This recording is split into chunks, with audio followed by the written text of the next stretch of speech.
draw everyone's attention to this particular video of Nigel Farage having the Prime Minister of the UK walk up to him, Kier Starmer.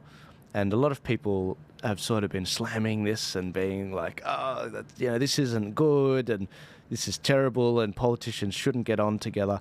This is a good thing. This is actually a very positive thing. I mean, the idea that someone like Nigel, Kier respects him to the point that he walks up to him and they're engaging and they're chatting. Obviously, they are diametrically opposed, with policy and politically. But the idea that the Prime Minister is actually like, I need to have a relationship with this person, it tells you that Nigel also is such an effective leader that he needs to be treated with a level of respect, and you need to have a relationship with.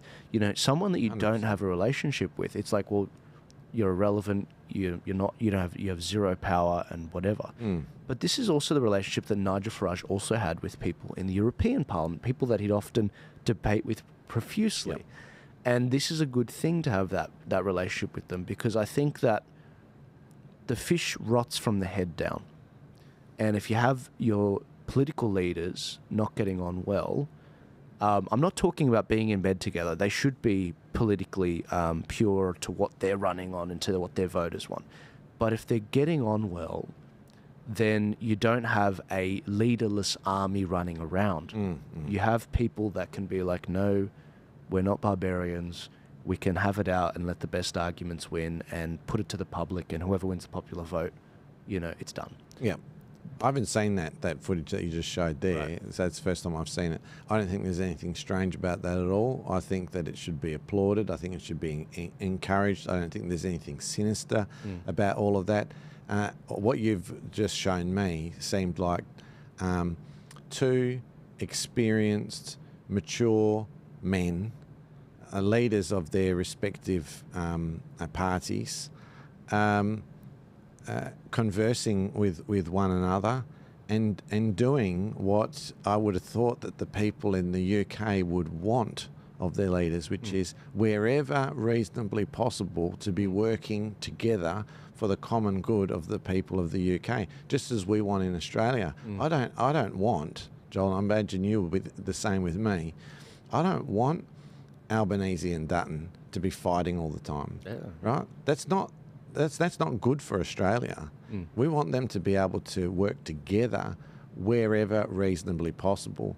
But what we do expect is that we want a strong opposition who's going to ask the questions that need to be asked of whoever's in government, whether it's Liberal or Labor, vice versa, because a government is going to be best when an opposition is doing its job, isn't timid, isn't scared, isn't hiding under the political doona, is asking the questions that need to be asked, not once, repeatedly, until there are real transparent answers from government.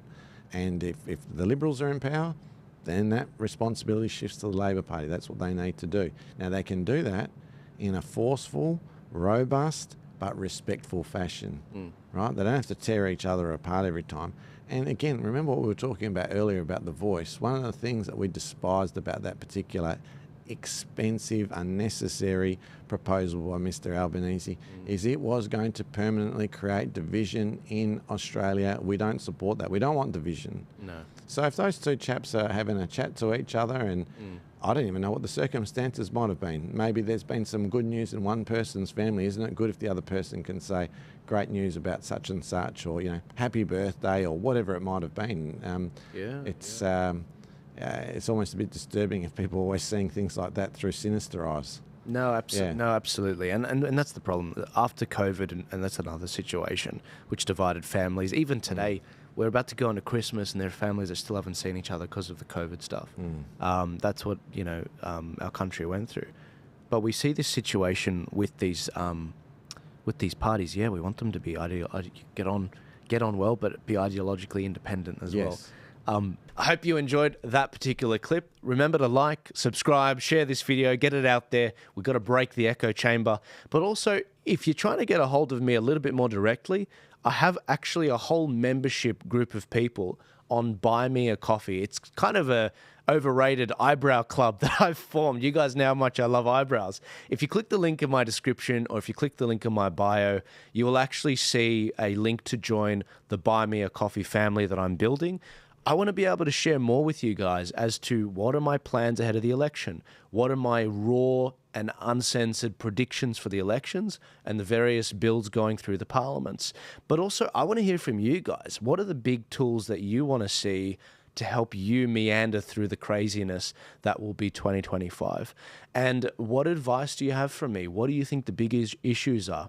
Some of the best projects I've come up with have been from your ideas. The how to vote cards, the LGBT book registry, the reparations calculator. These are all things that you guys, from chatting with you, have inspired in me to form and make. I just happen to have the means to do it.